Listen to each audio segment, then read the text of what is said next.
नमस्कार मित्रांनो, तुम्हाला पण जर हे स्पेशल गावरान बोकडाचं मटण खायचं असेल तर भेट द्या रॉयल पाया सूप सेंटरला, जे रामशेठ ठाकूर स्कूल कामोटेच्या अगदी समोर आहे. मटण पाया सूपसाठी प्रसिद्ध हे आउटलेट तुम्हाला मटण पाया सूप व्यतिरिक्त बऱ्याच गोष्टी सर्व करतो. म्हणून मेनू चेकआउट करून मी सर्वात आधी ऑर्डर केलं मटण पाया सूप, मटण कलेजी फ्राय, मटण मुंडी फ्राय, मटण खिमा फ्राय, वजडी फ्राय, मटण भेजा फ्राय, मटण मसाला आणि भाकऱ्या.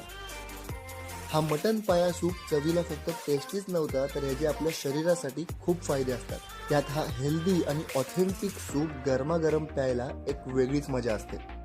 देन मी ट्राय केला ह्यांचा मटण भेजा फ्राय, जो चवीला माल लागत होता. मला सर्वात आवडलेली गोष्ट म्हणजे तुम्हाला इथे रोज फ्रेश मटण सर्व होतं आणि चव पण अगदी घरासारखी. हे आउटलेट तसं खूप छोटं आहे, पण मी नेहमी म्हणतो की डोंट जज अ बुक बाय इट्स